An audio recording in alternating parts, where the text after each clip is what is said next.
Welcome to Mother-Daughter Projects. I'm Steph. I'm Vicki. And today we're going to take you on the journey that is the floating desk.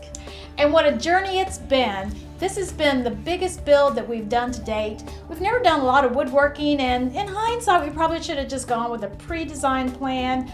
But we thought, 3 boards, a top, front, how hard can it be? Mom's confidence gave me the confidence to think, yeah, I'll design some plans. I really wanted my keyboard to be integrated into the desk, so I came up with this design. I actually made a scale model because in my brain it made sense to see it in person. And as you can see, there's one key difference between the scale model and the actual model. There's really no support here at the bottom, which I didn't realize was so important until we got started. This has been a huge learning curve for us. We use tools and techniques that we've never used before, but they're going to serve us well in future projects. And we're excited to take you through how we got from those 3 boards in the top to the finished desk. Let's start with the materials we used for the main desk support. We bought 6 2x4 studs, 3 metal brackets to connect joints, and a 1x4 pine board. We already had a keyboard tray plus sliders, 4 corner braces, thin board, and small wood ledges that we used for a pull-out drawer. First, we measured the space where the desk needed to fit. Then we marked and cut 2x4 boards. We used the magnetic stud finder to find screw holes and dry fit the 3 2x4 boards that connect directly to the walls. We made sure everything was level and at the right height for me. We even brought in my computer chair to test out the height. Next, we screwed the 2x4s into the wall. We made sure to screw into as many studs as we could and added a few wall dog screws where studs were not available. We added a metal bracket in each corner to screw all 3 boards to each other. The middle 2x4 needed to be notched out a bit so it and the 1x4 board that will lay across it are flush with each other.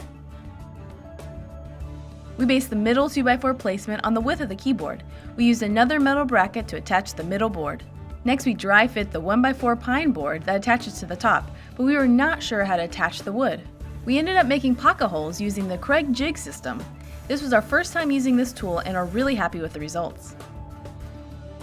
We got the board secured in place with special screws that were also included in the Craig jig system.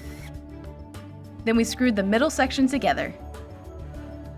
After getting all of this attached, we realized this was not enough support as there was a little movement still in the middle of the desk. I had some corner braces from an old bed frame I took apart, so we added 4 of those for more support.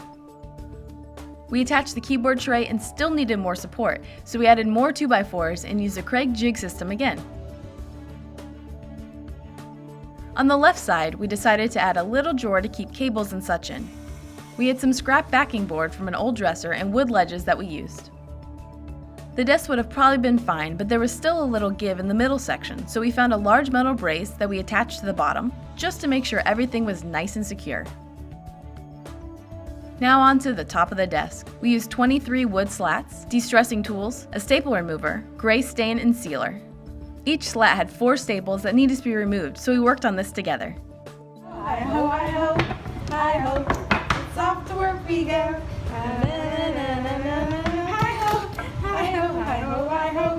Next, Mom sanded all the boards and tested 2 different gray stains to see what we liked the best. We picked the Midwax Classic Gray for this project. Mom used some distressing tools to beat up the wood. We wanted it to look a little aged, so this helped achieve the perfect look. Then Mom moved on to stain and seal all the slats. The seal she chose was actually recommended by the contractor that did a major remodel at her house. Once everything was dry, we put the slats in place and used quarters as spacers. We used a compressor and nail gun to attach the slats to the frame.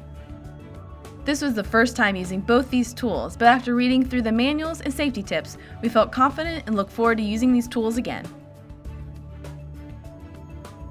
I made sure all the nails were flat and added a little putty over the back nail holes. And lastly, we're going to make the front part of the desk, complete with sliding doors. The front of the desk uses 2 aluminum angle bars, 2 1x2 pine boards. The doors are 2 1/4 by 4 red oak boards, and all is attached with construction adhesive. The door spacer uses a keyhole embellishment, 1/4 inch offset clips, and screw adhesive. We routed 2 grooves in each of the 1x2 boards. We used a router for the first time to achieve this, which worked great, but please check out our website for more detail about our first time experience with a router. As you can see here, we made our own makeshift jig to make sure the lines were nice and straight. We cut the angle bars to size and glued the bar to the back of the 1x2 routed boards. We used scrap 1x2 wood to make the side pieces. We clamped all this for 24 hours. Then we added the doors and glued the frame together. After this dried, we added construction adhesive to the top lip of the aluminum, put the front in place, clamped it, and let it sit for 24 hours. 24 hours later, everything was nice and secure. The doors moved great, and there is room for the tray and drawer to come out. So once we got the doors up, we realized a problem. The keyboard tray is actually wider than the opening on this side, so in order for this door to completely open, there had to be a gap, which we were not planning on a gap. So, like other challenges that we face in this project, we had to come up with a solution, and Steph really came up with a very simple, easy solution. So I found these little hooks at the store, and I have two that are inside here. So when I slide this piece of wood in, those hooks hold it in place so this doesn't fall backwards. And then I found this little keyhole embellishment at the store, and I thought it gave it a nice finished look. To use it, she just removes that piece, slides the door, pulls out the keyboard, and ready to go. And most of the time the keyboard is going to be out, so it's really not going to be closed, but she does like to close it up in the evening. At the end of the day, I like to close up my desk so it's nice and pretty when I come in the morning. And lock it up. And I just lock it up, and we're good to go.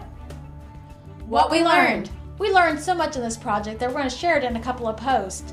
We had a lot of difficulty with this project, and we had a lot of roadblocks, a lot of challenges, but with each one, we came up with a solution.